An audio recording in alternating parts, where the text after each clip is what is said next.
Welcome in, everybody, to another edition of the Average Joe's Sports Talk Saturday morning recap show right here with Average Joe's Sports Talk. Caleb Brooks, Corey LaBounty, and Bo Starkey here with you to recap every game of the second round from last night in the AHSAA. All three of us were at games last night, at very good football games. Bo, we'll start with you. Coosa Christian, they take care of Lynn. You told me going into yesterday, you said, Coosa Christian feels pretty good about what they can do defensively, and it showed last night holding that Lynn team to 6 points and coming out with a big 28-6 win. Yeah, and Liam was averaging up to close to 50 a game, and they held them to 6, and they made them earn every yard. And the scary part about the game is Coosa didn't even play really well. I mean, they played good in spurts. They played pretty solid defensively, but I'm telling you, man, they're just they're clicking defensively on all cylinders right now. That's unbelievable. I hadn't seen a defense this dominant against foes since Fife in, was it 2019 when they beat Reeltown in the state, when they only allowed 43 points all season. Coosa's close to that pace right now. It's unbelievable how they're playing defense. Corey, you had a fun one last night. I told you before we went on, I'd counted them out, man. I thought I said, hey, Central Phoenix City, Enterprise, that'll be the matchup next week. Talk to us a little bit about this ending. Talk to us about how Enterprise was able to get up 10-0, some of the struggles that MGM really kind of went through, but ultimately what led to this group being able to find a way to score 13 points in the last 5 minutes to come back and win. Yeah, it was magical. It's magical MGM, man. When you look at 3-0, our score at halftime, it was just a battle of field position in the first half, and MGM could not really get anything going, and that's credit to Ben Blackman and his Enterprise Wildcat defense. And they did Tony Stonecker, who is the defensive coordinator at Enterprise, was well prepared, took away the perimeter passes. MGM didn't do themselves any favors with some early penalties in the first half and could not connect and just struggled offensively. And both teams were just bouncing back and forth, and you knew field position was going to be critical and special teams was going to be key in this game. And in the second half, MGM had to kick off to start the second half. They had to kick off to Enterprise. Enterprise takes that drive down the field 8 minutes and milks 8 minutes off the clock. And I don't know how many people have had a chance to see their dynamic duo of Keon Dunlap and Eric Winters, but those two young men were going to do what they do, which is run the football, and run the football some more. And there's no question or secret where they were going to get it, but they milked 8 minutes off the clock in the third quarter, and it culminated in a touchdown. And 10-0, you strike up the band, but you saw MGM a week ago trail Dothan 13-0. So you knew that this team is explosive and can come back in bunches, and they call it home field advantage for a reason, fellas.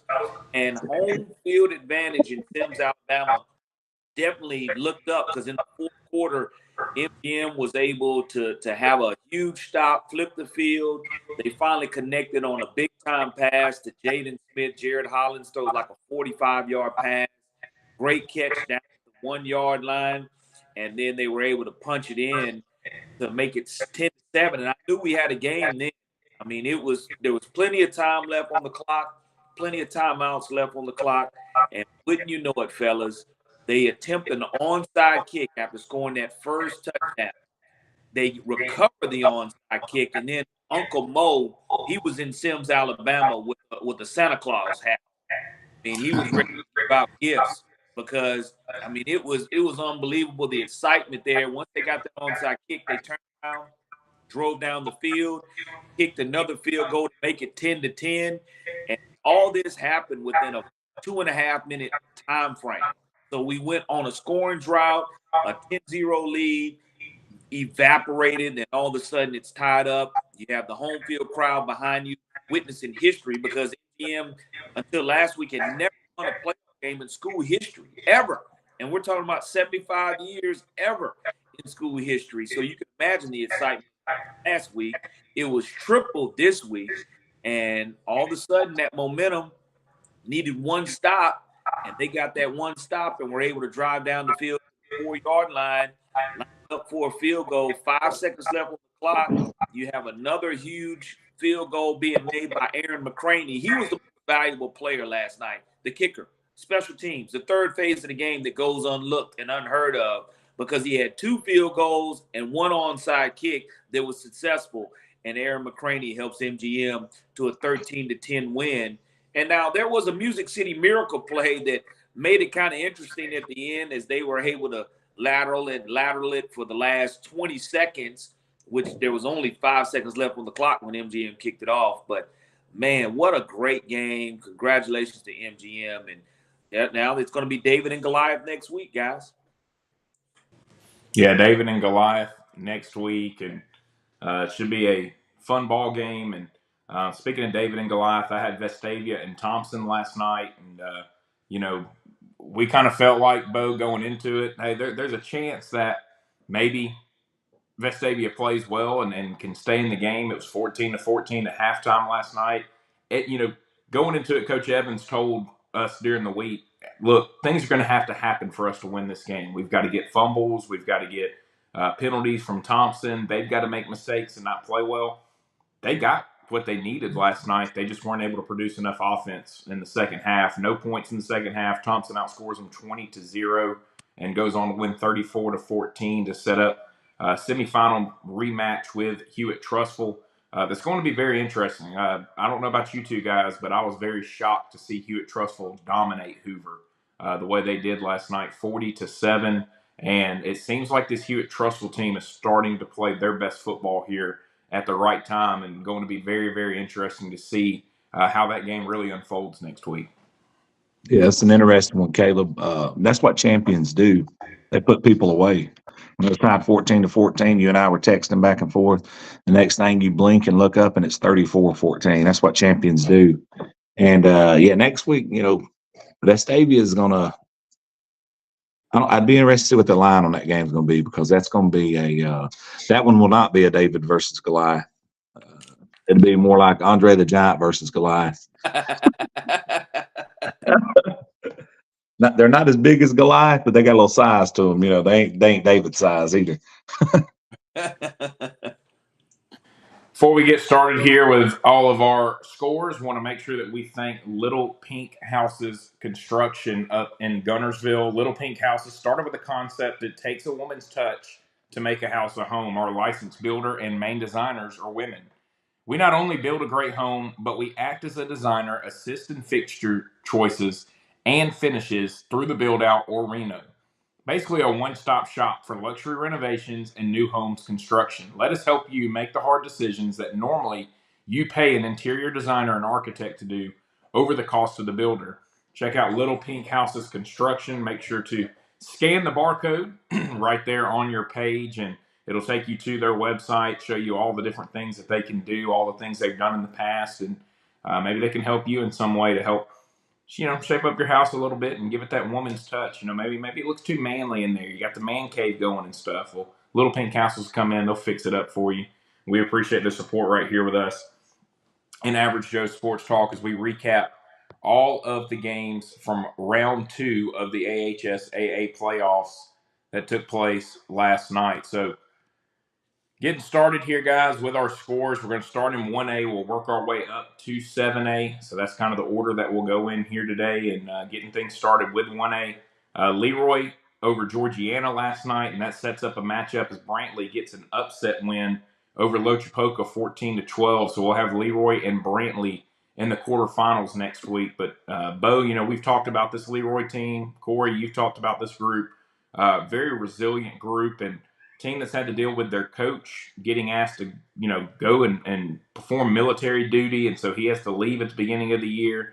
They have a new guy that takes over, and Coach Chan Lowe, and has just done a fantastic job there. And this is a Leroy team now, 17 straight wins dating back to last season, and they have just dominated 1A here over the last couple of years.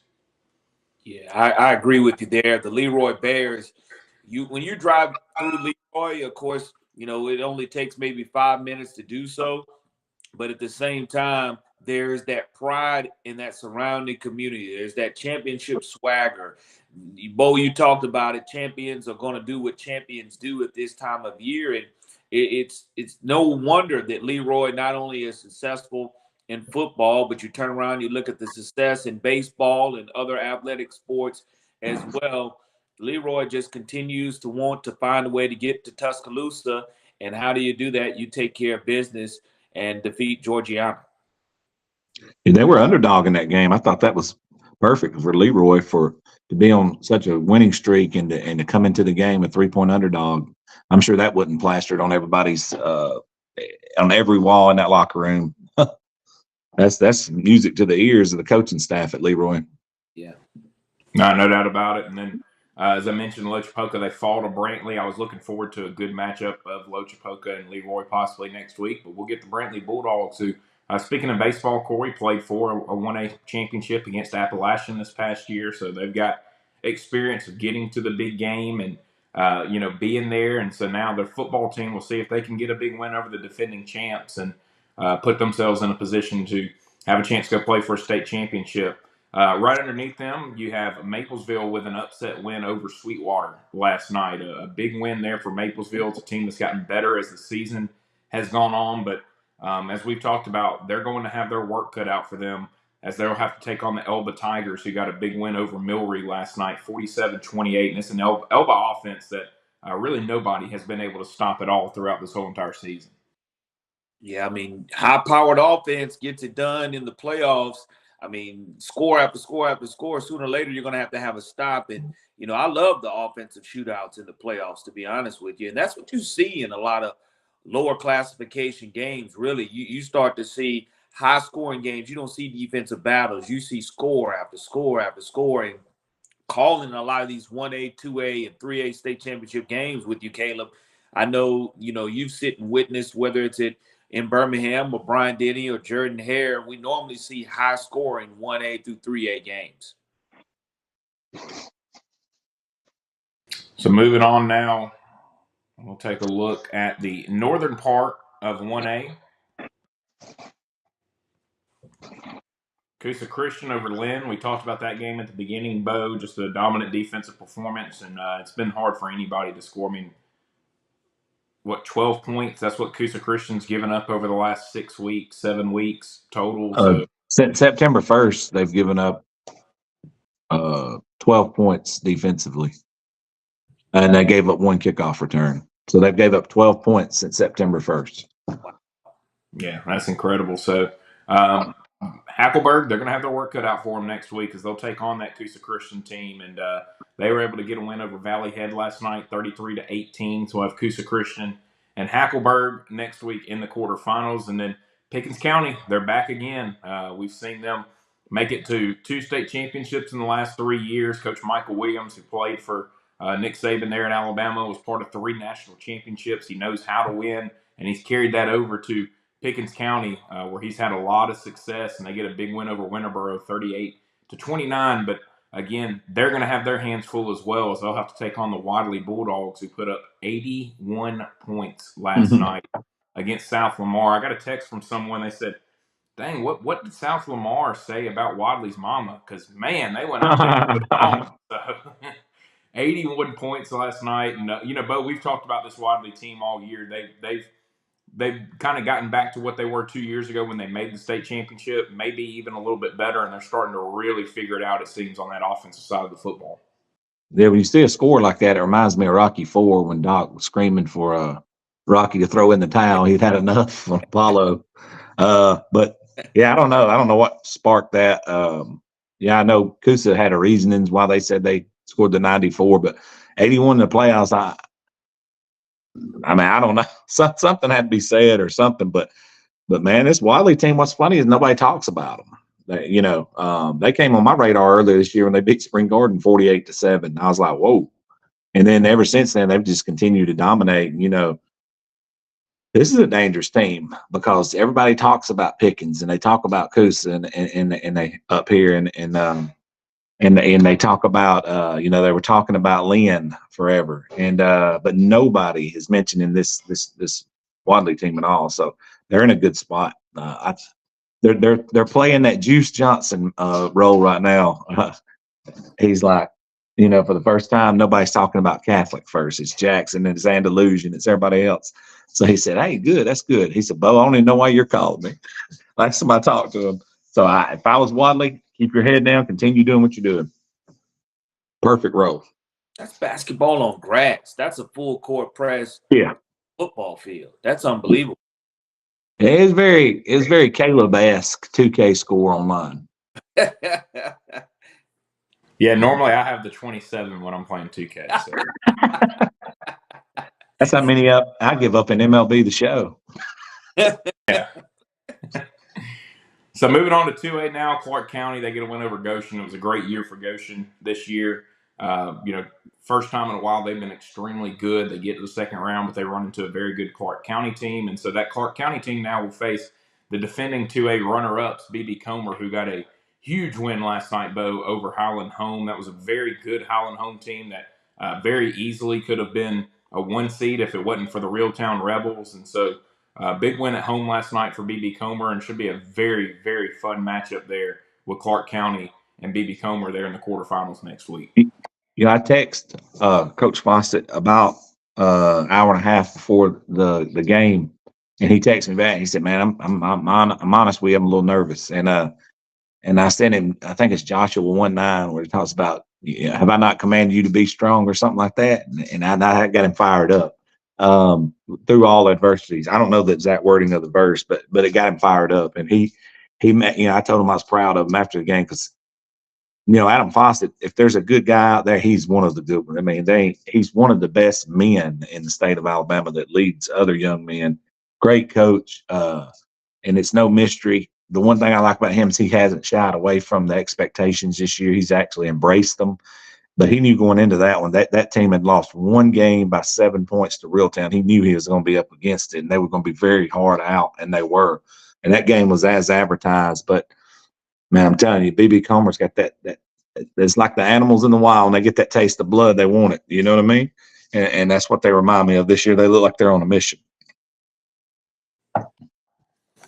Reeltown over Thorsby, 48-14. They continue to dominate, and right now, I mean, they're on a crash course with BB Comer to get to the semifinals and see which one can come out on top and go play for a state championship. They'll take on Cottonwood next week. A big win for Cottonwood over Isabella, but going to be very, very interesting to see how things kind of work itself out. But Clark County's obviously got something to say about it. Cottonwood's got something to say about it, but we've been trying to tell everybody all year the best two teams in 2A in the South are Reeltown and BB Comer, and it's looking like that's playing itself out when you look at some of these scores, and especially on the Reeltown side. I mean, they're starting to really get going offensively. They're already really good defensively, and so it could set up a huge matchup there with BB Comer and Reeltown in the semifinals. Both of them are able to take care of business next week.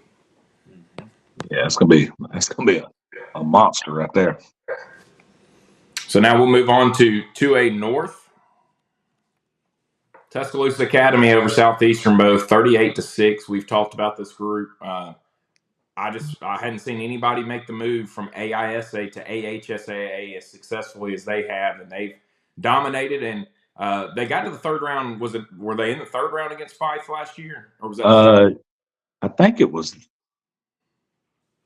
I'm not sure. I think it may have been the third round. Yeah. I know it was freezing because I was at that game. And they passed the eye test, man. They got some dudes now. Yeah, it was whoever it was, and they represented that night. They had 300 yards passing on Fife that night. I don't know if you remember that. So, yeah, I'm telling you, Caleb, they're a dangerous team in this playoff spot. Well, you mean, guys, they don't have to wait 2 years for the transition to be AHSAA playoff eligible? They're not giving them the James Madison treatment? Yeah, I mean, I guess because, Pike Lib did have to, they couldn't play for 2 years in the playoffs in football. I think it had to do with Tuscaloosa Academy. They applied for AHSAA, to be under that umbrella like way in advance, and Pike Lib waited a long time to do it. And so because they waited till after the deadline, that's why they weren't eligible, and Tuscaloosa Academy is. I don't know how I was shocked last year when I saw they were in the playoffs because I thought the same thing as you, Corey. I thought you had to wait, when you make that move from AISA to AHSA 2 years. But I think because they applied so early and they got approved, way earlier than, what the deadline was, I think that's why they were eligible. Maybe somebody watching knows more on that can tell us. So, and before we go in on some more scores here, I want to go through some comments. Alyssa Mann said, "Good morning, fellas." So, good morning there to Alyssa Mann. Patrick Walsh Carlos Mann commented, Sr. yeah. Patrick Walsh commented, "Good morning, guys. Jackson Aggies, they're legit, so good. There's no doubt about Yeah. it." Jared Jeffries asked, "Is Andalusia losing the biggest upset so far?" I wouldn't call it an upset. So I didn't think that was an upset. yeah, not an upset at all. So, and then Jason Pruitt, "Good morning, guys. Talked to Josh last night in Fife.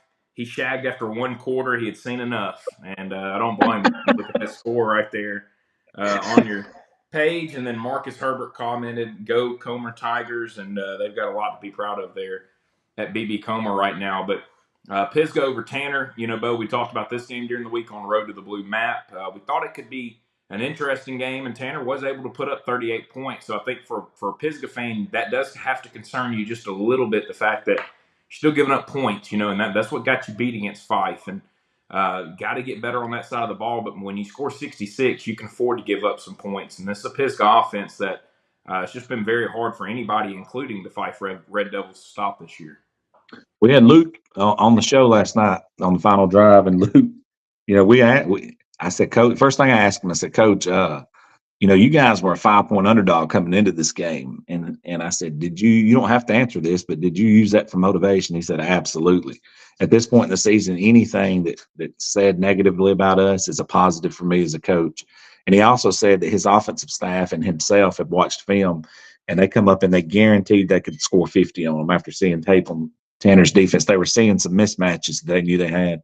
And anytime you got a quarterback like Caleb Holcomb and a mustache like him as well, you can do no wrong. I mean, it's a mix between, I said last night, a Chicago fireman and Magnum PI at QB there. So y'all guys got to see this, Caleb. I'll send you a picture. It's unbelievable.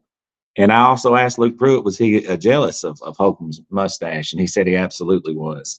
But when you got a senior quarterback like that and some receivers that can go get it like they do, and I've said this every week, Caleb, on the Blue Map, and I'm saying it now, and I'll say it next week on the Blue Map.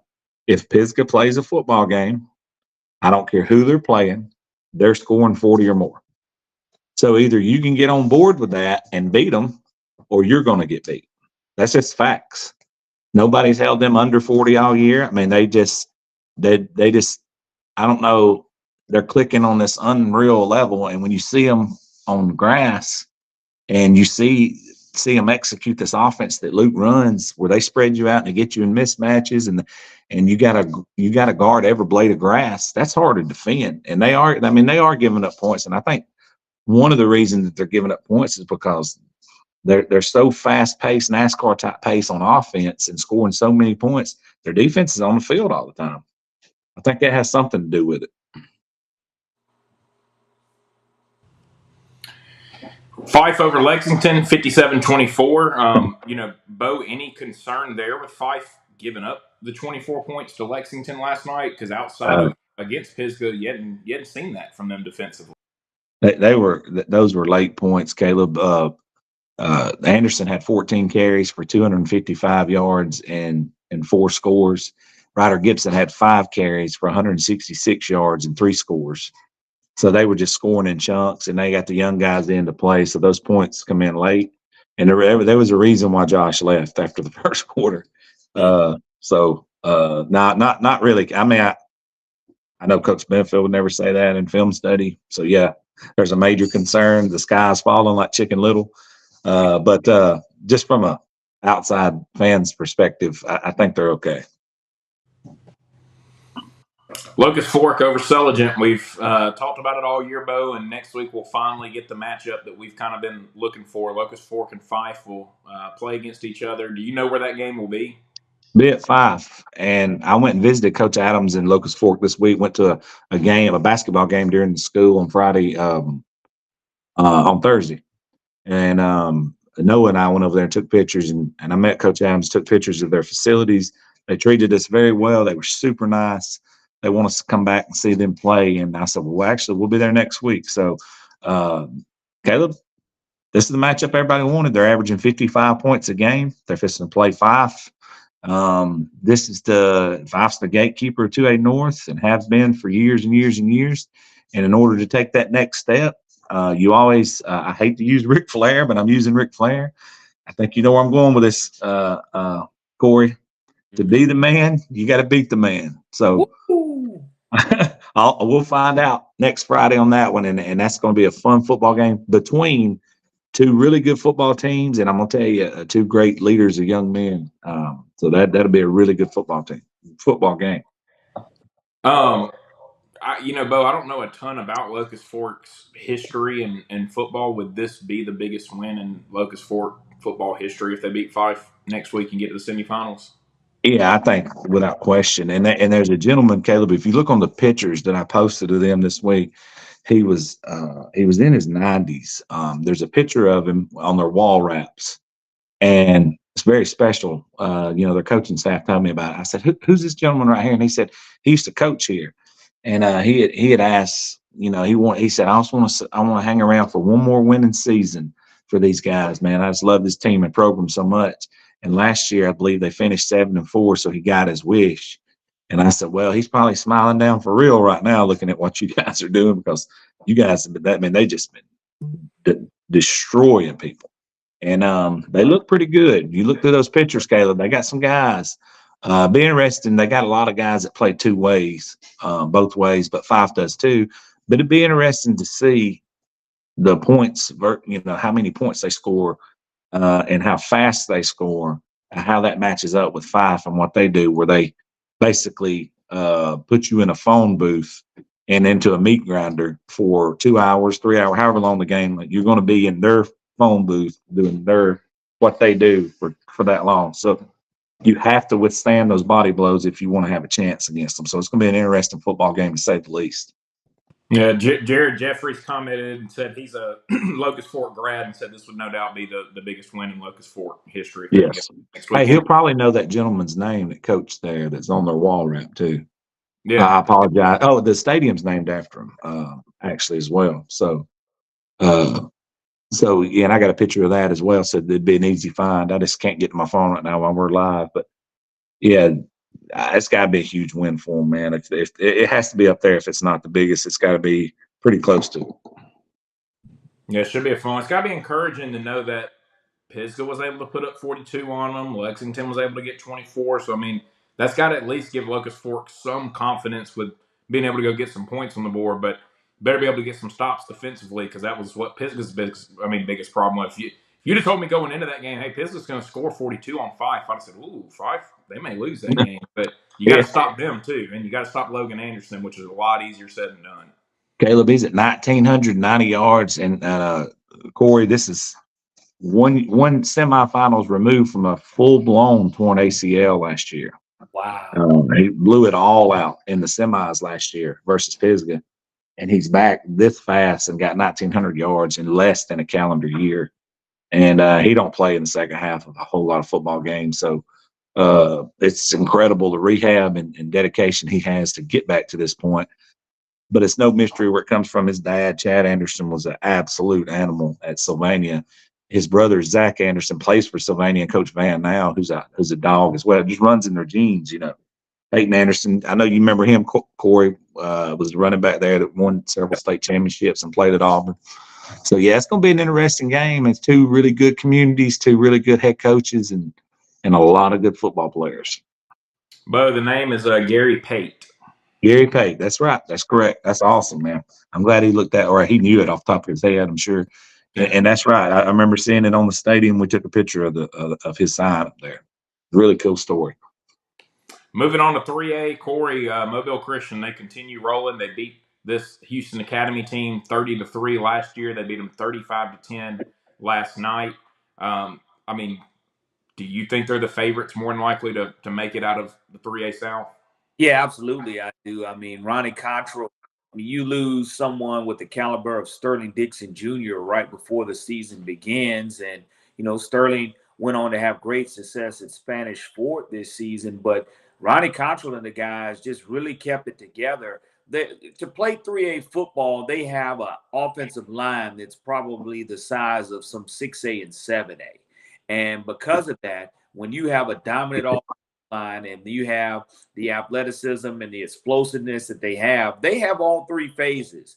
Offense, defense, and special teams are spectacular for Ronnie Cottrell and the Leopards. And that's one of the reasons you see them undefeated. And, Coach Cottrell, being the old savvy veteran that he is, having coached at Florida State, having coached at Alabama, having coached many places in high school football before landing here on his last stop at Mobile Christian, he said this is the most fun he's ever had coaching a group of young men. So that just goes to show the type of team camaraderie and the type of love that they have for one another. And the Leopards keep rolling. Trinity able to get a win over Flomaton fairly easy last night. Kind of a surprise to me because, when Flomaton, they went all the way up to Walter Welborn to get a big win there in round number 1, and then they get to host Trinity at home last night. And Trinity, they hold them to 0 points. And, this is a Trinity team. Their only loss on the season is to St. James. So should be a very fun matchup there between Trinity and Mobile Christian next week. And, right now it's the private schools in 3A South that are dominating. When you look at St. James, Trinity, and Mobile Christian, it's no disrespect to Thomasville and Strong, but those other three just kind of look to be on a different level right now. And we saw Mobile Christian beat Thomasville 45-14 when they met earlier in the season. Obviously, Thomasville would love to get back and have a chance to play them, but they're going to have to get through St. James next week. St. James with a 41-6 win over Randolph County last night. Thomasville did get the win over Strong. Great year for Strong. Both teams from Andalusia ended up losing last night with Strong, and Andalusia obviously losing. But you look at Opp and what they were able to do this year, Strong and Andalusia. That it was a great year of football right there in that Andalusia area with those two teams getting the second round. But Thomasville and St. James, and then Trinity and Mobile Christian should be two very fun matchups there in 3A South going into next week. So moving on now to 3A North. Geraldine over Gordo last night, Bo. Big win there for Geraldine. That's a very good Gordo program, one that is always right there with a chance to go and play for a state championship. And so having to go on the road as well, all the way across the state, they got to be really happy with what they were able to go accomplish. And we're getting closer and closer to possible Geraldine and Sylvania rematch here in the playoffs. Yeah, and it's funny you say that, Caleb, because I was actually on the phone with Tyler Van right before I started this broadcast just a few minutes ago, and what DeKalb County's doing is no mystery. Fife, Geraldine, Sylvania, all rolling. Fort Payne had a great season. They're playing really good football right now, and Michael Davis does a great job over there. You got a game breaker like Carlos Mann, who had over 200 yards last night, multiple touchdowns. When you get in these playoff games and those games get tight, and you got a game breaker like him, that's what leads you to victory. And their senior Layden there at Geraldine, Michael Davis, does a phenomenal job. Had him on the show last night. Just talked about the state of DeKalb County and how it's representing really well. And there's some teams up here that's going to have something to say like that. Madison Academy is obviously one of them, but when you look across the board, these teams will go toe-to-toe with everybody because of one reason. You know what that reason is? They're not going to out-athlete nobody. As Michael Davis said this last night. He said, we're physical, period. We're physical at the point of attack. We're physical the way our scheme schematically. And on defense, we're physical. And that's what wins us these games in these playoff times is our physicality. Piedmont Falls to Lauderdale County last night played them extremely well.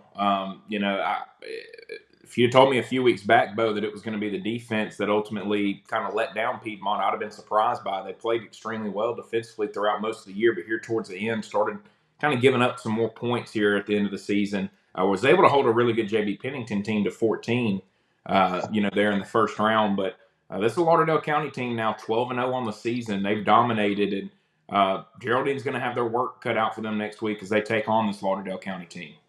Yeah, it's gonna be interesting, man. And Piedmont got it rolling, man. You got to give Jonathan Miller credit from the start to how they finished. That's what you want to see from your team, get better each and every week, and they did do that. I think Cole got a lot more comfortable at quarterback. Him being a first-year starter, and he's so young, and Ishmael Bethel is obviously a game breaker for them at receiver, and we have both of those guys in the Calhoun County basketball media days recently. Just calm, cool, and collective. Just Piedmont, Alabama, this time of the year is just they expect to be playing football at this time of the year when the grass is dead and Thanksgiving's here and right around December. So it's just you put those teams in the playoffs and they're dangerous at this point, but you got to give them credit, man. And you're right, Geraldine is going to have their work cut out for them next week, but it should be a really good game.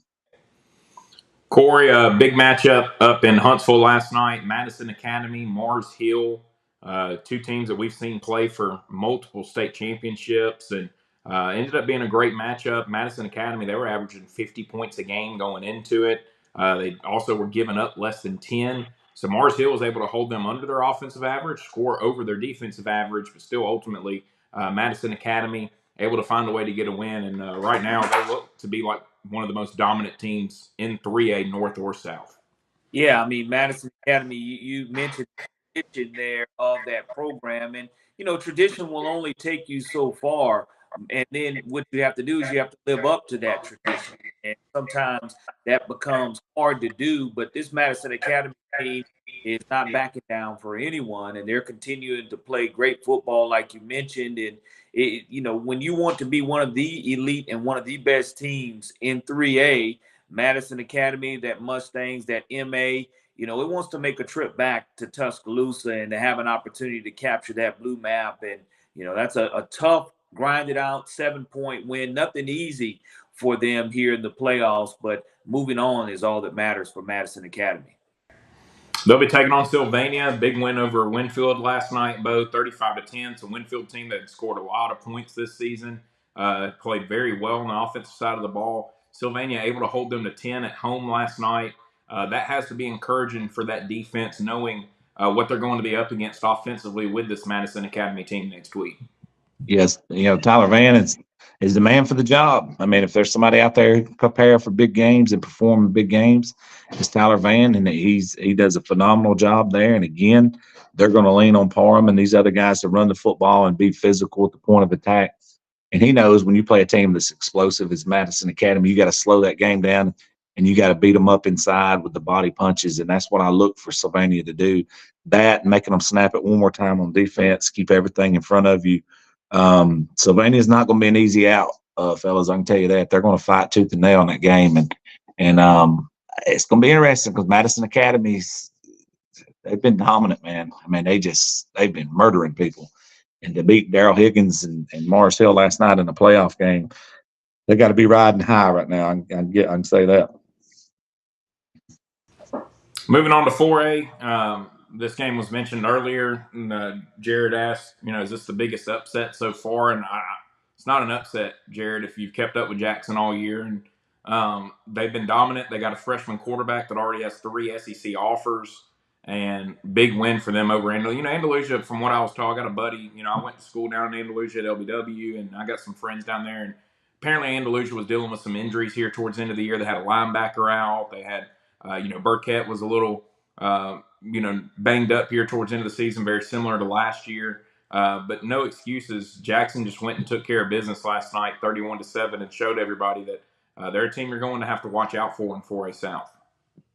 Yeah, Cody has done a tremendous job at Jackson and got a little small sneak peek at them when they came down here in the spring and took on Theodore in the spring game. And you hear things about Landon Duckworth, the big quarterback that is already verbally committed to South Carolina. But then they tapped that on with a tremendous wide receiver and another running back who is already garnering SEC attention as a freshman. I mean, offensively, Jackson has the total package, and Coach Cody is doing a great job, and they're just trying to make it back to where they feel they belong and not make a long trip from Jackson to Tuscaloosa. But when you look at the weapons that they have, I wouldn't be surprised at all here in a couple of weeks if we're seeing them playing for a blue map. Bo, big upset last night. Talk about big upsets, biggest upset. This is the biggest upset. Is Booker T. Washington over Hanley, 22-9 last night. It's kind of a tough end of the season for Hanley. They had a great year this year, but this is a Booker T. Washington team that has gotten extremely hot and is playing their best football at the right time of year right now. Yeah, Hanley had a quarterback go down early. That really cost him because he was the game breaker for him, and you hate to see that in the playoffs. But that's part of football. I mean, football's a violent sport, and you see injuries each and every week, and it's not for the faint of heart, man. That's why people tell you, Coach Benefield says it best at 5. He's like, I don't even recruit our hallways. People think we recruit. He said, I don't recruit our hallways because I don't want somebody to go out there who don't want to play and get hurt permanently. That'd be blood on my hands, and I'd feel bad about it. Mm-hmm. So, injury's part of the game, but you're right, Caleb. Can't take nothing away from Booker T. Washington because guess what? It don't matter if you take Hanley's quarterback out or not. They're still unbelievable up front, and they still got dudes at every position. So that's a huge win for Booker T. And, Hanley was the favorites in a lot of people's eyes going into this season. And they've had a really good season, but that was a big win. Not only was it a win, it's a double-digit win. So, I mean, that was huge. Bibb County and Jacksonville was one that we were really looking forward to this week, and it really lived up to the billing. And Jacksonville able to score just enough to get a 28-21 win last night, and that's going to set up Bo. You're going to be at you're going to have it's going to be interesting for you next week. You got Jacksonville, Montgomery Catholic. Man, you might have to get a shirt made with Jacksonville on one side, Catholic on the other side to wear around during the week this week coming up, but.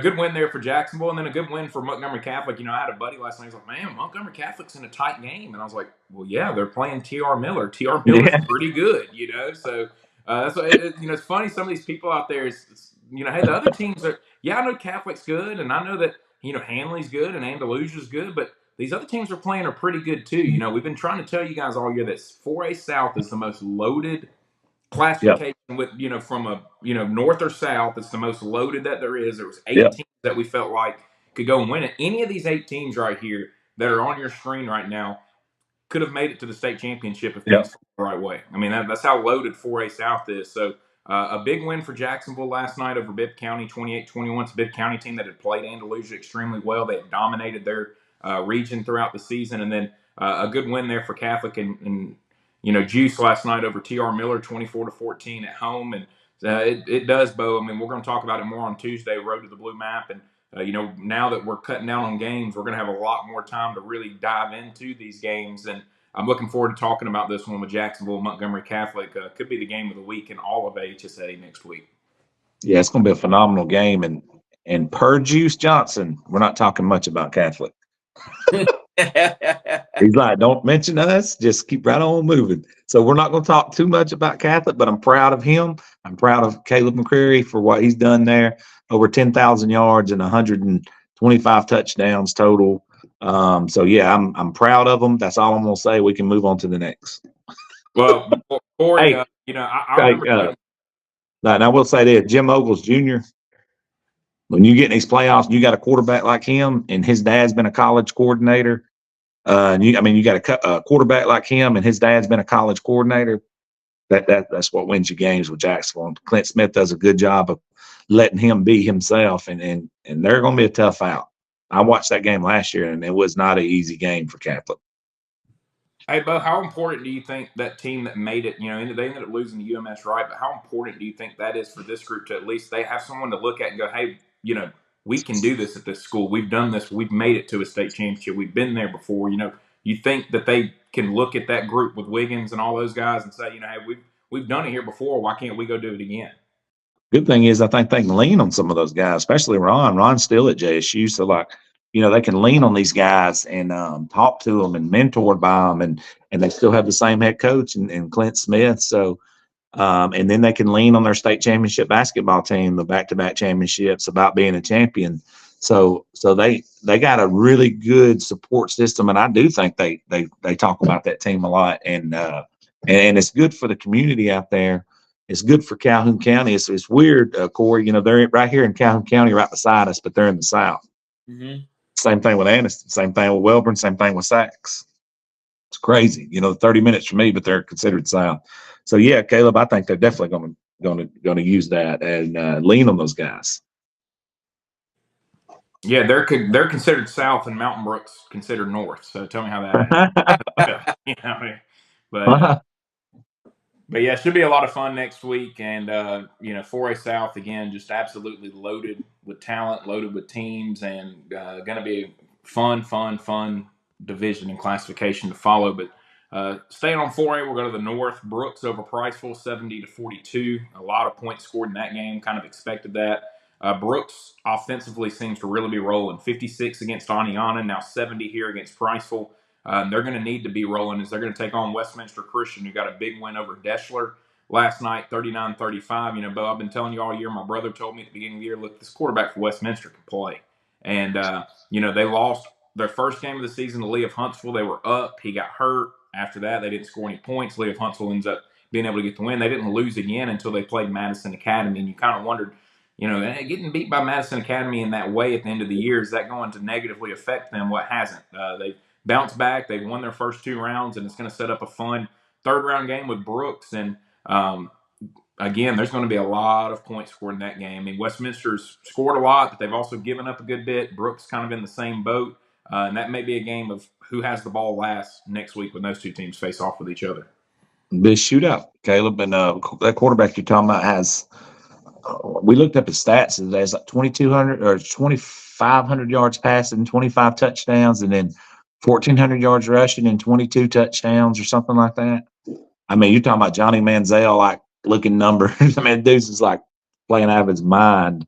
But they give up a lot of points, and that's not good because you're about to play a team that scores a lot of points. So that's going to be, you want to talk about a basketball score, you can go ahead and chalk that one up next week. That's going to be a fun one to watch if you like offense. Corner took on West Morgan last night.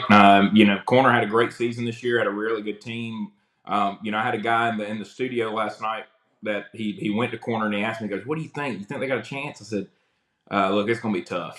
This is a team. Yeah. West Morgan scored 601 points on the season going into last night. Honestly, Corner needs to be proud of the fact that they held them to 35 because that has not happened to West Morgan this year. It's an offense that knows how to score. It's a team that knows how to win, and they get the win over Corner. And that's going to set up a big game with, Coach Kelly in Cherokee County now as they took care of business against Haleville. He had to be happy to see the offense kind of getting back going the offense has been going. He had to be happy to see the defense get back going last night, Bo, after the performance against Fort Payne, after the performance there in round number 1. Got back going on that side of the ball, held a really good Haleville offense to 14 points last night. Yep, phone booth football for Cherokee County as well.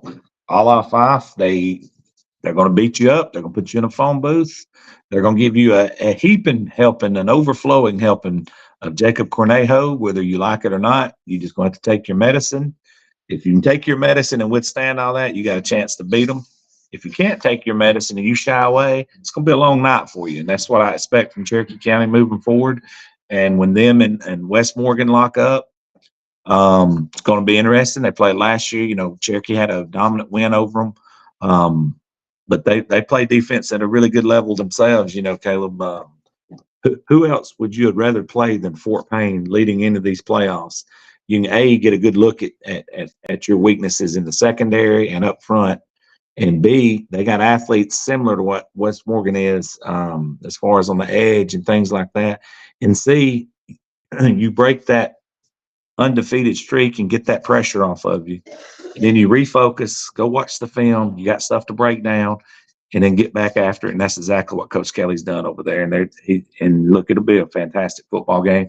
And hey, I'm proud I get to go do another coach show with Coach Kelly this week. And look, no disrespect to Westminster or Brooks, but I would argue that the 4A North semifinal is next week between West Morgan and Cherokee County. I think it's going to be hard for Westminster or Brooks to beat either one of those teams, whichever one's able to come out on top in that game. When you just look at, those two teams have had great seasons, but it's West Morgan and Cherokee County. They've been on a different level of dominance. Cherokee County, their closest regular season game was a 28-point win, so outside until they lost to Fort Payne. So these are two teams that have just dominated on a different level, and should be a very, very fun football game next week with those two teams. So moving on to 5A South, Corey, there was a lot of noise around this team, very similar to the Michigan Wolverines this year, with just a bunch of outside stuff going on. But Gulf Shores just continues to find ways to win, and they shut out an extremely good offense last night, 41-0. And kind of flexed their muscles, and I think kind of showed everybody else in 5A, you better watch out because we're coming. Well, absolutely. You know the Dolphins are coming, and I mean what Coach Hudspeth has been able to accomplish and block out the distractions, and regardless of whether they're at home or on the road, they're on a mission. You know, you look a couple of years ago, really last year, we're able to get a rematch with a region opponent here and took a loss to Faith Academy. And I know that has kind of motivated them, and they have some great guys that are going to play Power 5 football. Ronnie Royal is one of those guys that really he hasn't played the entire season, the entire 4 quarters, because he hasn't had to. And that's why you look at his numbers. But when he does make plays, he gets Gulf Shores off to huge leads, and Gulf Shores just continues to dominate. Big win last week, Corey, for UMS over Coach Danny Horn, Central Clay. That may be, Jared asked about what's the upset of the playoffs so far. That's probably the upset of the playoffs is UMS over Central Clay. Nobody saw that coming last week. I know Central Clay had injuries and, the running back and all that type of stuff, but nobody saw them getting shut out and UMS being able to make the long trip from Mobile all the way up there. And, you kind of hate it for UMS because you get the win and you feel like, hey, okay, we'll get to host a playoff game next week. And then Headland gets an upset win, and so they have to go to Headland this week. And 2 straight long trips for them. Headland was able to do a little bit more offensively, and that helped them last night, being able to put up 35 points.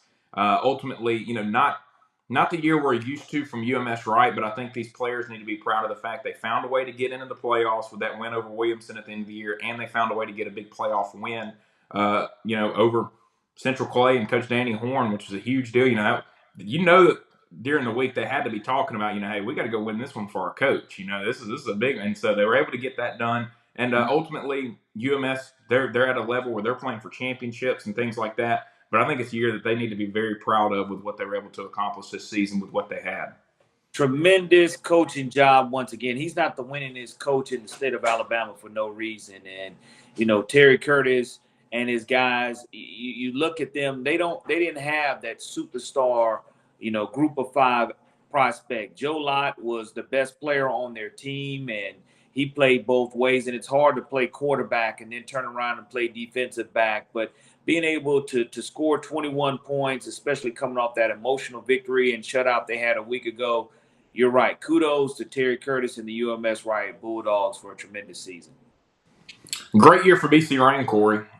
They get all the way to the second round. I actually thought they would win last night. You got to give Demopolis some credit. Their region wasn't super strong. They don't really have a ton of strong wins, but they've found ways to win right here in the postseason with a close win over Carroll, now a close win over BC Rain. But really good season there for BC Rain, and something I think that program's really going to be able to build off of going forward. Yeah, just had their own stadium built this year. This was the first year that they were able to play in their own stadium, something to call their own, to where they can walk from the classroom over to the game field. And you see the great job Lawrence Yelding did with his son, Amari Yelding, playing quarterback. They had Bryce Dowling running the football. He rushed for over 300 yards a week ago, and Demopolis wanted to make sure he wasn't going to rush for 300 last night. But tremendous job by Lawrence Yelding and the Red Raiders on a great season. And I know Coach Yelding couldn't be happier for the group of young men, especially getting a chance to coach his own son. And unfortunately, their season ended last night, but can't take away from the great season they had either. You follow over Faith Academy 41-14. It's kind of looking like right now the only team that really can give Gulf Shore some problems may be the Eufaula Tigers. They're going to have to get through Demopolis next week, but those 2 teams kind of seem to be on a crash course right now. And when you look at the season Eufaula's had and what they've been able to do, I mean, they may be the only team in the South that has a chance to knock off Gulf Shores and keep them from getting to that state championship game. Yeah, I mean, when you have to get a rematch, Bo, you know how it is when you have to wait an entire year to see the same opponent, no matter whether the round is, no matter if it's in the regular season or in the playoffs, but especially the team that sent you packing and put your pads on the rack and put your helmet on the rack and make you go to the weight room 2 weeks after your season ends. And that's the feeling that Eufaula had with Faith Academy, and they had payback and revenge on their mind, and they were able to go ahead and take care of business and beat Faith Academy. And Jack French, the legendary Jack French, he's a Hall of Famer in Mississippi. He's been able to transform and turn around Faith Academy's program. If this was his last coach game, kudos to Jack French and everything that he's been able to give back to multiple schools here in Mobile and Baldwin County, and already being a Hall of Famer in Mississippi. All right, before we get going here with 5A North, I want to thank our sponsor, Little Pink Houses, for allowing us to be here with you on this Saturday morning. Little Pink Houses started with a concept that takes a woman's touch to make a house a home. Our licensed builder and main designers are women. We not only build a great home, but we act as the designer, assist in fixture choices and finishes through the build out or reno. Basically a one-stop shop for luxury renovations and homes construction. Let us help you make the hard decisions that normally you pay an interior designer and architect to do over the cost of the builder. Check out Little Pink Houses Construction. Make sure to scan the barcode right there on your screen. It'll take you to their website, take you to their Facebook page, and you can check out all the things that they do, and they can find a way to help put that woman's touch there on your home and make it a place that you're proud of and a place that you love to be at going forward. So moving on now, guys, to 5A North.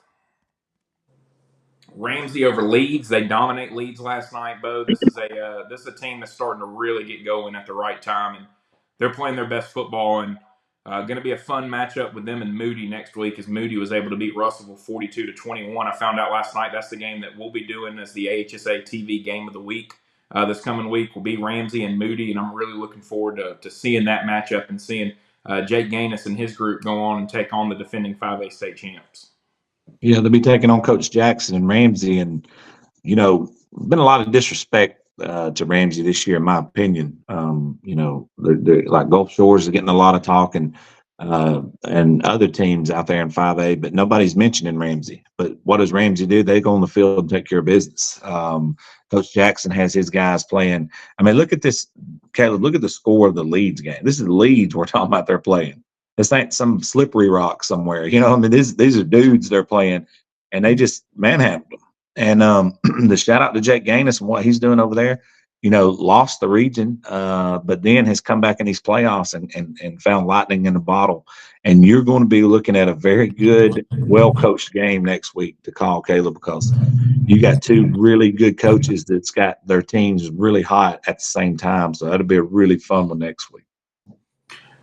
John Carroll had a 17-6 lead over Guntersville last night. Guntersville gets 2 late touchdowns, able to come back and win the game 20-17 on the road in Birmingham. A huge win for Coach Reese and his group. But they're going to have their hands full next week, Bo, as they're going to take on Pleasant Grove, Coach Darrell LeBeau, and 49-7 over Boaz last night. And this is a Boaz team that they had gotten hot. They had played extremely well. They had held a really good Southside offense the week before to 7 points. They gave up 49 last night to Pleasant Grove, and it really feels like after that Ramsey game during the regular season, Pleasant Grove came together. They figured some things out. They beat Parker, which was a huge win for them, and they've really seemed to figure things out there at Pleasant Grove and are playing their best football at the right time as well. Hey, and shout out to Lance Reese in Guntersville. And he talked about it. He didn't shy away from it last night. I had him on the phone as well on the final drive, and he talked about going into Birmingham and getting one of those Birmingham victories that they have not had. He said it seems like each and every time we get in the playoffs, they go down into Birmingham, they come away with a loss, and their season's over with. But this time they actually got that victory.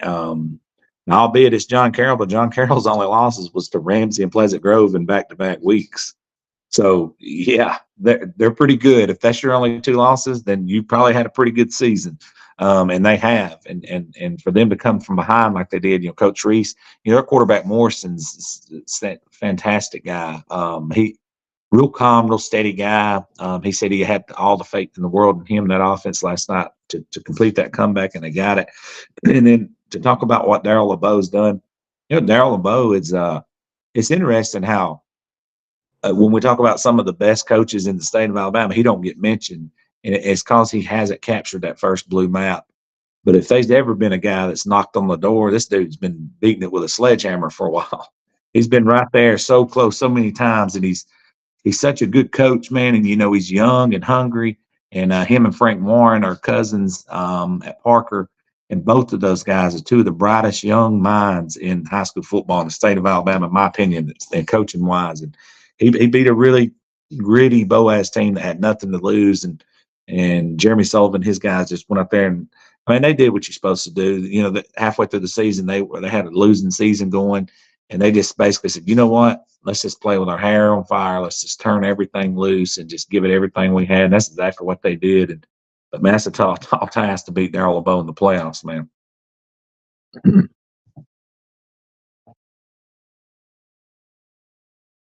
Do you know if that game's going to be at home next week for Guntersville, or if they're going to have to go back down to Birmingham? Because I know Pleasant Grove had to go to Boaz, so it's all going to be about which one had to travel further. And I mean, they're about the same place, so I don't know. I don't know. That's a really interesting question. We need to look into that. Maybe somebody in the comments will know that's from Guntersville or Pleasant Grove. I'm not sure on that one, honestly. Here, I'm going to check it real quick I got the AHSAA site pulled up, so let me check real quick, and they'll have it on the bracket. So let's see, third round. Let's see.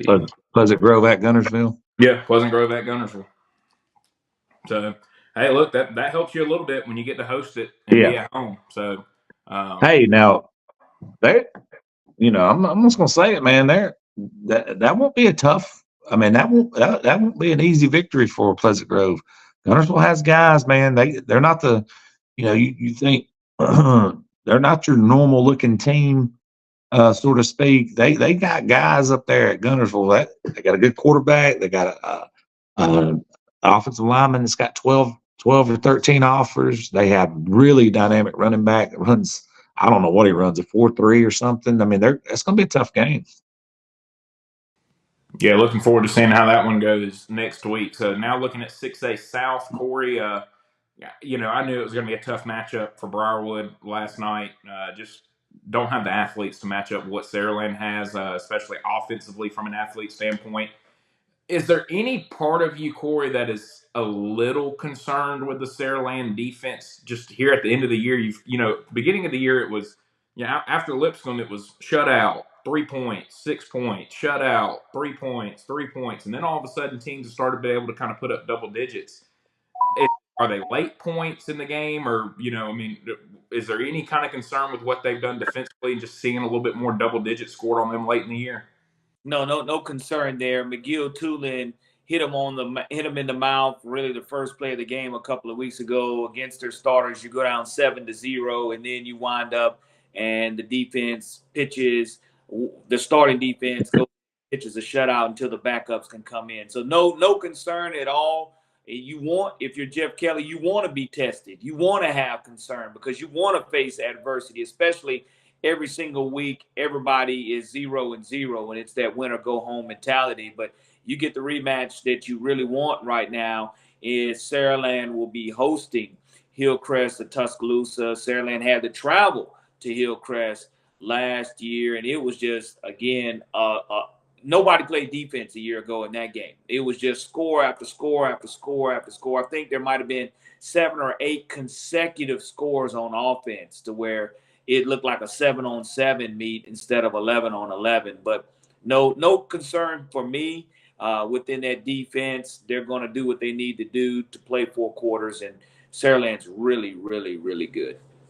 Yeah, you said it, a matchup with Hillcrest Tuscaloosa. They beat Helena, a really good Helena team, 42-7 last night.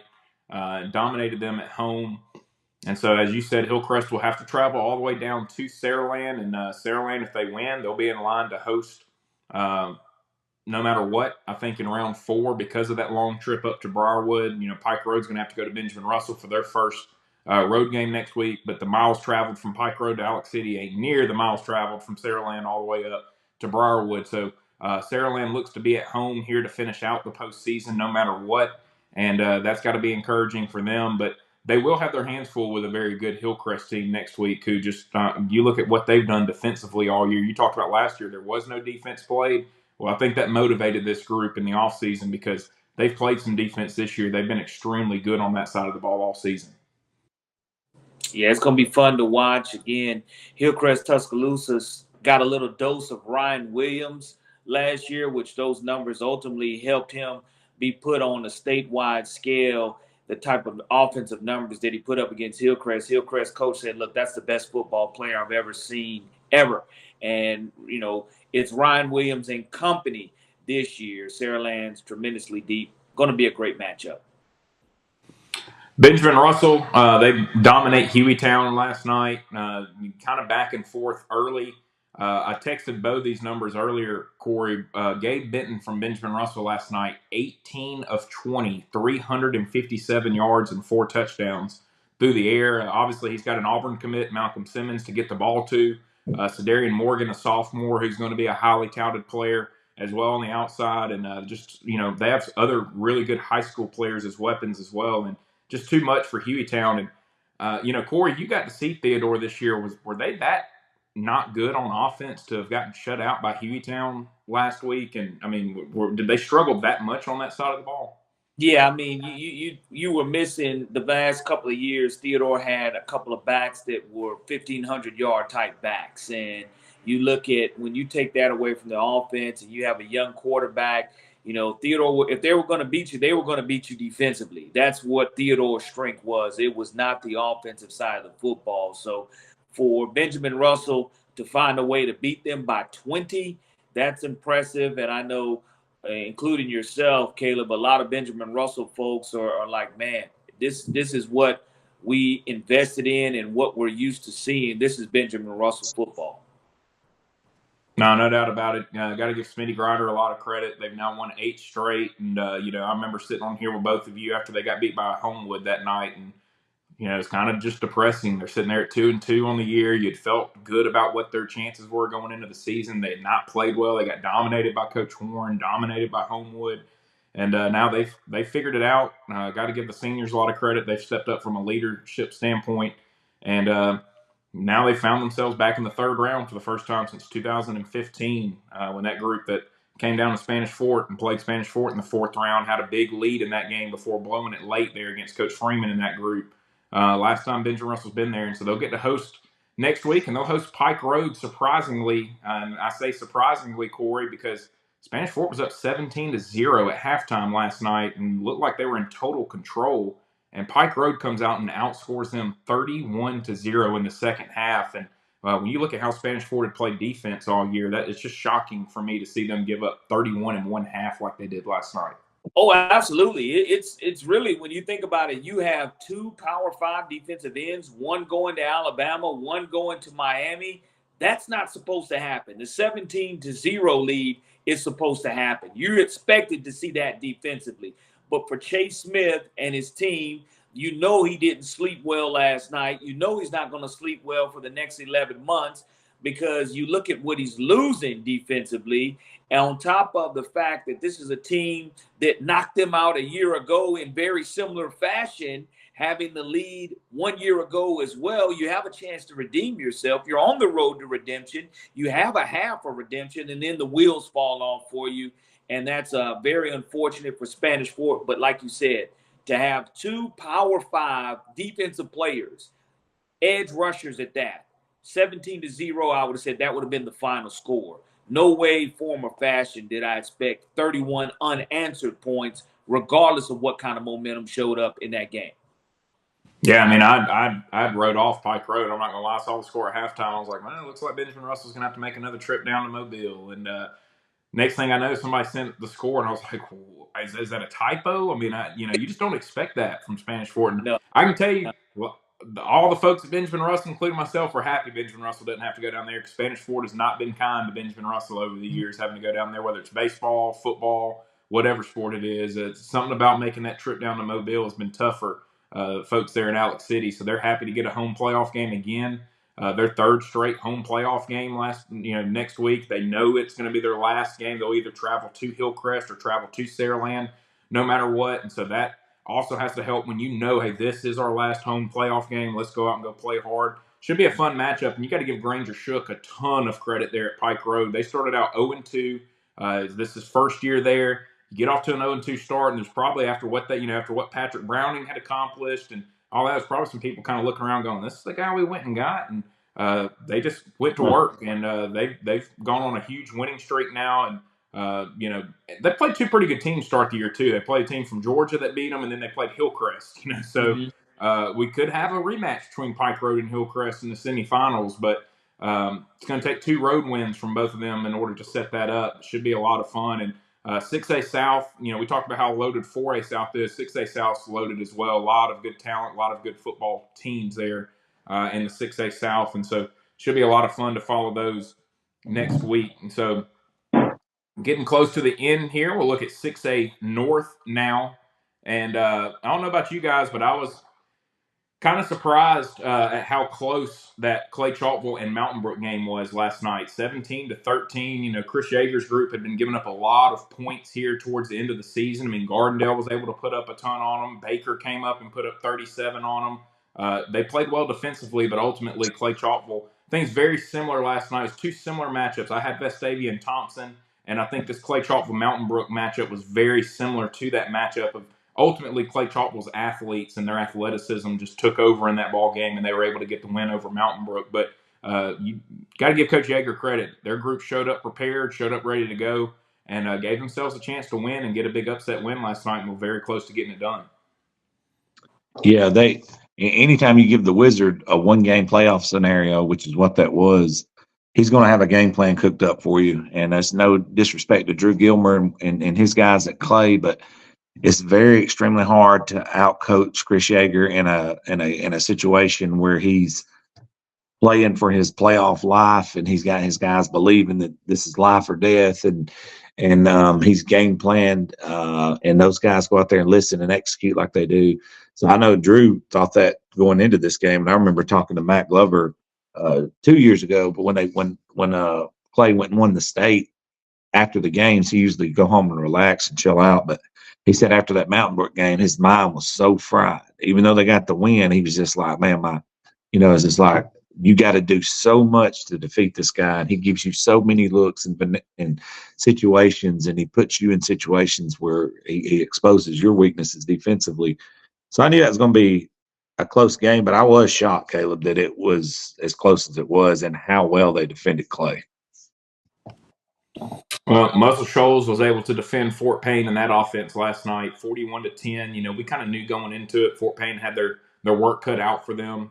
Thought they would score a little bit more last night, but they had struggled defensively all year. We kind of knew that might be their downfall, and then ultimately it was, giving up 41 points last night to Muscle Shoals. And look, this is a very good Muscle Shoals team, and it sets up a fantastic matchup between Muscle Shoals and Clay Chalkville there in the quarterfinals next week.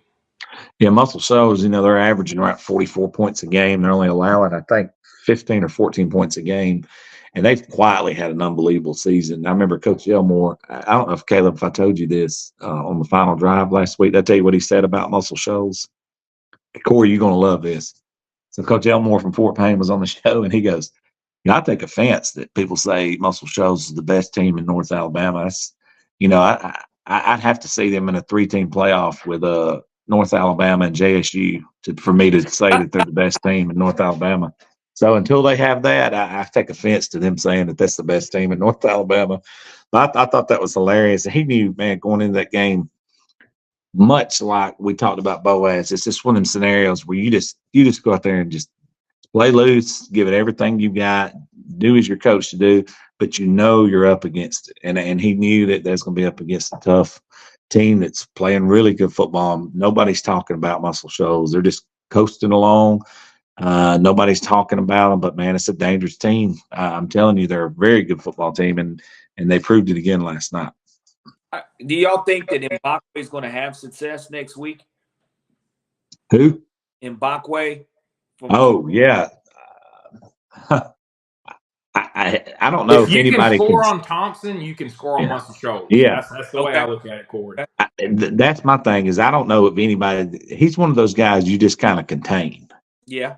Make him snap it one more time. He's going to break a big run. He's going to make somebody look stupid on film. He's going to get yards after contact. He's going to make people miss in the open field. And dude, now the scary part about him, he's got to where he can read and get the ball out when it needs to go, like way better than when the season started. So it's going to be that's going to be good on good next week. Really good matchup.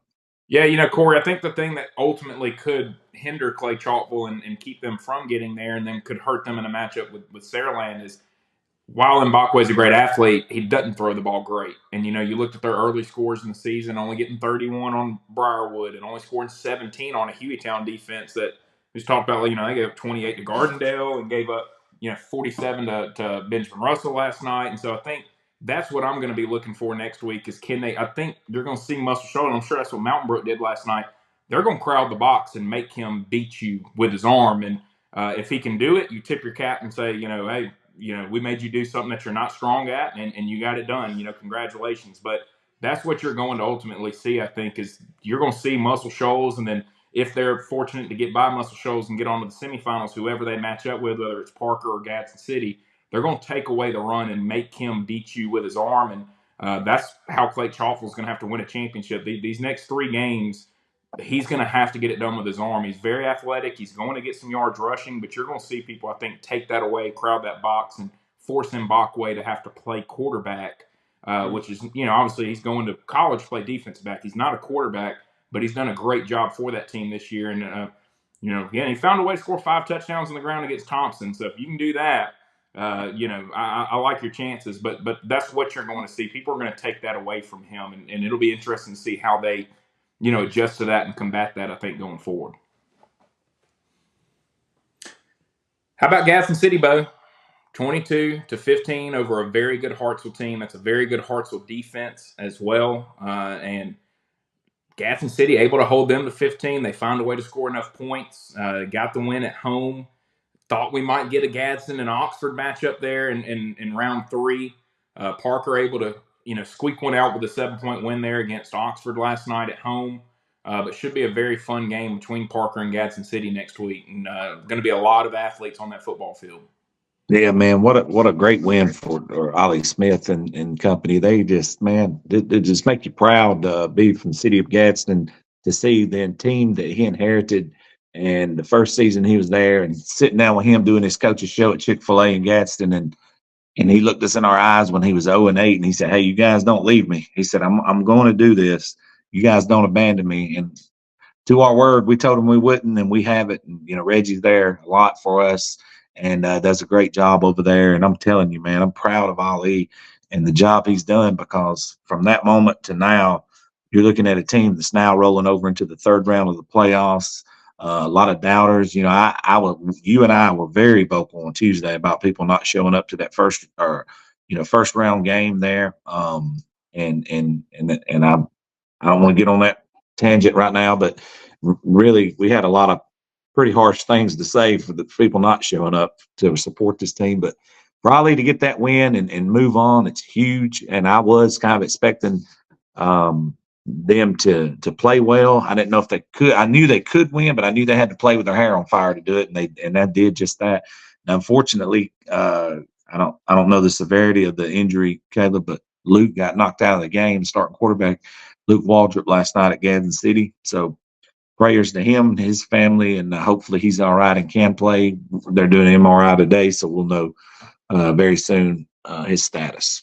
Yeah, they're going to need him because it's a very good Parker defense. I mean, to be able to hold Oxford to 14 last night, the only other team that's done that this year is Clay Chalkville, who's also extremely good on that side of the ball. And, big win for Frank Warren. Parker, they got the big win over over Clay Chalkville last year in the first round, ended up losing in round 2 there to Mountain Brook. This year now able to get over that 2nd round hump, get to round 3. And Gadsden, they're going to need Waldrop next week if they're going to take on this defense. It's got 2 SEC defensive linemen. They've got what is going to be the #1 player in the state next year back there in the secondary for them as well. And a lot of athleticism on that defense over there for Parker. Top 10 player in the nation as well. And much like Corey said, two SEC guys up front, but that's not all. I mean, they got I think 13 or 14 guys that's been offered like legit D1 scholarships on that roster. Question mark, Caleb, and I don't know if he played last night, and I hadn't talked to Coach Adams yet, but is Malik Muhammad back at quarterback? Because he's been out since the Mountain Brook game. He got banged up in that game. And did you go to our game with them earlier this year? Monmouth Jordan played? No, you weren't at that game. But he's a game breaker at quarterback because he can, I mean, he's probably 4'5", 4'4" guy, long range. He can throw it all over the field. But he's been out, and that's kind of dampened them. If you've seen their offensive scores of late, they haven't exactly been setting the woods on fire. But when you got about, I don't know, 5 D1 guys on your defense, you tend to hold people down. And much like Darrell LeBeau, I don't think Frank Warren gets the credit he deserves. He deserves a lot of credit. And the number one thing I think he's done at A.H. Parker above all else is he's kept A.H. Parker kids at Parker. And these teams from over the mountain and these other places haven't been able to come in and get some kids maybe to leave there and come join their program. He's done a good job of keeping everybody at A.H. Parker, and he's put such a good product on the field that kids are wanting to come play for him now. And he had such a great career at Gramblin's running back. He's a great man, and kudos to him. And next week, when you have Frank Warren and Ollie Smith going head to head, that's going to be two really good football coaches, better men than football coaches, and going to be a great one. Bo, to answer your question, Malik Muhammad is back, scored the game-winning touchdown. Okay, good. That's good. So that lets you know he's bounced back from his collarbone injury, and he was the difference maker. That's good. And her to the next round. Because you want to play, I know Ollie and them want to advance, but they also want to play Parker at their best. That's what Sam Adams wanted to play them at their best last night, and he didn't make no excuses going into that game. So that's good, man. I'm glad. He's a difference maker. You've seen him play. He can move. He's long and rangy. He can stretch the defense, and I'm telling you now, if he gets a lane on that read option, he's housing it. Moving on to 7A, and that'll wrap things up here, wrapping up our last 4 games to talk about here. Phoenix City over Auburn 49-21. They dominated Auburn twice this year, 41-20 in their first matchup, 49-21 in this matchup. Coach Etheridge, he knew with me talking to him throughout the year, Bo, that they kind of had their work cut out for them against this team. Just a lot of athletes. Cam Coleman is a menace out there on the outside at wide receiver. No disrespect to Perry Thompson down there, Corey, but he hadn't put up the type of numbers that Cam Coleman's put up this year. I mean, both of them are great players, and I think Auburn's going to end up getting both of them. So, they're going to have 2 really good players coming in next year. But Cam Coleman's a difference maker. I think Auburn's going to be very fortunate that Jimbo Fisher's decided to leave Texas A&M, and I think Cam Coleman will end up at Auburn now. But he had over 200 receiving yards against them in the regular season. He had over 150 yards receiving against Auburn last night. And that's the best competition that they've faced all year. And really until next week. We talked about it a little bit earlier, Corey, but a huge win for MGM last night. They come back. They were down 10-0 for those that are tuning in now and didn't see the beginning. Enterprise was up 10-0. It was not looking good. I told Corey off air, I counted them out. I saw 10-0 in the fourth quarter, and I said, well, they're just not going to score. They're not going to win. And next thing you know, I texted Corey, and I said, they just couldn't score. And Corey goes, dude, they came back and won. I was like, what? So a huge comeback win for MGM. And, Corey, what I'm going to be very interested to watch now next week is, you remember a couple years back, Robert E. Lee had Phoenix City beat. Had them beat in the semifinals. Phoenix City comes back. They end up winning 27-26. The next week, they went out and beat the dog crap out of Thompson for a state championship, 55-7 or whatever it was, 52-7. I'm wondering if maybe them, just finding a way to win this game kind of just get some confidence, and they know they're an underdog going in the next week. You might see them go and play very loose and maybe able to make some noise. And I'm really looking forward to seeing that Central Phoenix City offense matchup with this MGM defense that has not given up more than 14 points in any football game this whole entire season. Well, one of the good things at MGM, they can't go and spot 10 or 13 points in Central Phoenix City. You just can't do that. I mean, they're the number 1 team in 7A for a reason. And speaking on revenge factors, Central Phoenix City absolutely handed it to MGM a year ago in the first round of the playoffs. And now this was a MGM team that hadn't made the playoffs in almost 19 years a year ago. And they kind of built on the success. Now, again, MGM with a 16 or 17 regular season game winning streak in the regular season. And also, Caleb, I can't say enough about what Zach Golson has done. 12-0 for the first time in school history. And I know that they're going to play loosey-goosey. They're going to have to execute, and they're playing a tremendous Central of Phoenix City team that is ranked number one for a reason. But I really do like that matchup. I like the fact that MGM is going to have a chance to see how far they've come as a program and what it takes to play at an elite level. First time in history, they're playing in the semifinals, one game at a time. But if you win this game, you're playing for what you've been looking for the entire year, which is a blue map. Bo, it's no disrespect to Thompson and Coach Freeman, and I'm sure ultimately he really wouldn't mind us saying this and taking some pressure off them, but I think Phoenix City's the best team in 7A. I've seen Thompson a couple times this year. I've seen Phoenix City a few times. This offense is extremely hard to stop. Thompson, while they've been good at times, they've also sputtered offensively. They go through streaks where Seaborn's not throwing it as well. They don't run it as well. We noted when we saw them early in the year, they're not as big up front as they've been in the past. This Phoenix City team, they look like that team that we, Corey, you were there that night when Phoenix City beat Thompson. I remember watching the two teams warm up, and we looked at Phoenix City and went, this looks like a college football team running around out there. Phoenix City's kind of back to that level again. They look like a college football team on the offensive line, on the defensive line, at linebacker, at wide receiver, at quarterback. They're a very, very complete team. And, Thompson's going to have their work cut out for them with Hewitt next week. Hewitt beat Hoover 40-7 last night. It's a Hewitt team that seems to really be finding themselves offensively at the right time of year. And Thompson's been very good in rematches under Coach Freeman since he took over there. But they're going to have to be really good next week in order to beat this Hewitt-Trussville team. Again, Mark Freeman, Bo, is Mark Freeman for a reason. And those guys know how to win in the postseason. Yeah, and another thing interesting about that matchup next week, Caleb, is Hewitt-Trussville's just always kind of been the third little brother. That's what they've been known as every single year in 7A Region 3. It's Hoover, it's Thompson, it's Hoover, it's Thompson, and then it was just well documented that Hewitt-Trussville was the third little brother, and it's been like that. Well, things have changed this year, and things are changing in the future with Vakakis at Spain and Robert Evans at Vestavia. The 7A Region 3's got movement in it for the first time in a long, long time, and so it's going to be interesting. But I hate to go back to the old cliche, buddy.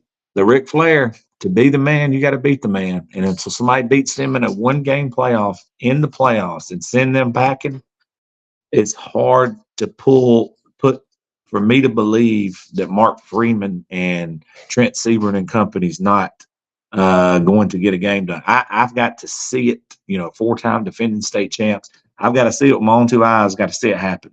Mm-hmm. And you're right, Caleb. I have seen chinks in the armor, and we've seen chinks in the armor when we went and hung out with Trey Clark all day that day at Thompson and interviewed Fagans and Trent Seaborn. But until I see it up front, man, I just got to see it, and that's no disrespect to Hewitt at all, because they've had a tremendous season and continue to have a tremendous season. But until I can see them beat up on their little brother, so to speak, in a one-game playoff, it's going to be tough.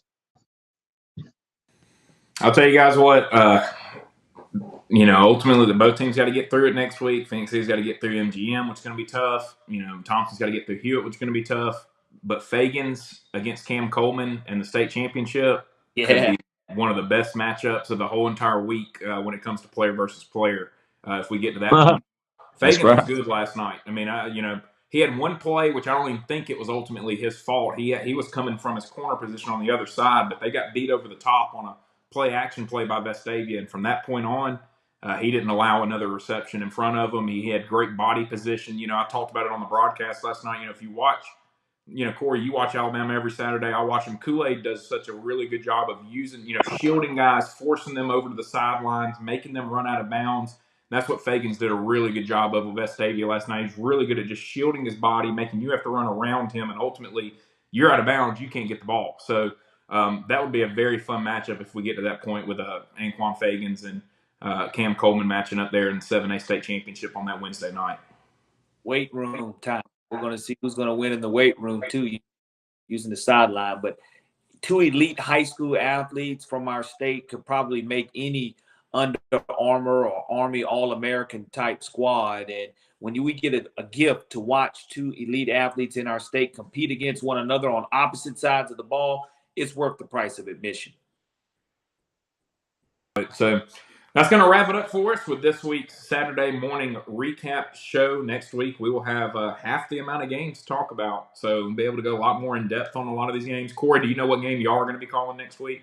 Yeah, trying to think about getting up to Phoenix City in the works, trying to get that game broadcast on the NFHS network so the people down here around the Sims community can have that type of perspective from a GM standpoint. So if we make a game, it will be the 7A matchup between Central Phoenix City and MGM. Hey, and I'll tell you, if you don't make it, Phoenix City, their student broadcast, they do a great job. Okay.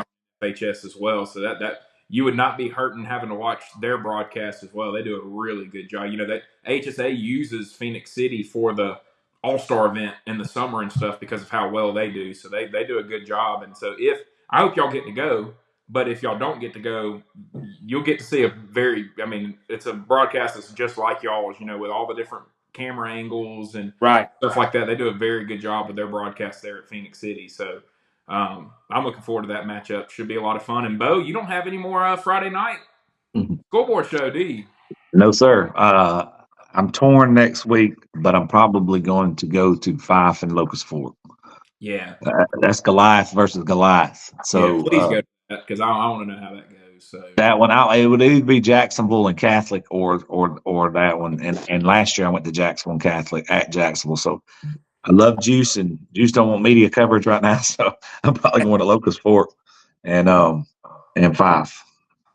All right, so it should be a fun one. I'll be doing Moody and Ramsey, which will also be a good fun one next week, and looking forward to seeing that matchup. I saw Ramsey earlier in the season against Winona, and they got down 7-0, and then outscored them 65-7 the rest of the game. So, tell Denton that we'll be seeing him very soon on the basketball court if you see him down there at the game. Yeah, they've already gotten off to a pretty good start this year as well. So. Yeah. Right. We'll probably be seeing Ramsey basketball at the BJCC come February, more than likely. Yeah. Things remain the same there. So enjoyed it, guys. Another good Saturday morning recap show, and looking forward to being back here next week to recap the quarterfinals for 1A through 6A and the semifinals for 7A. We will know our 7A state championship matchup at this time next Saturday, and we'll be gearing up for the biggest game in the state, the Iron Bowl, next Saturday as well. So looking forward to that. So, for Corey LaBounty, Bo Starkey, I'm Caleb Brooks. That'll do it for us on our Saturday morning recap show. Make sure to tune in Tuesday afternoon. We'll be doing a little bit earlier this week, Bo. Tuesday afternoon, we'll have our Road to the Blue map show live up in Guntersville, probably around 4 o'clock. So it will be an earlier start. And if you end up watching, you'll see why we're doing that earlier start. It's going to be it'd be a little bit different look this week. We're going to be at a different place, and it should be a lot of fun with a nice backdrop there overlooking the whole entire city of Guntersville. So should be a lot of fun. Make sure to tune in Tuesday night.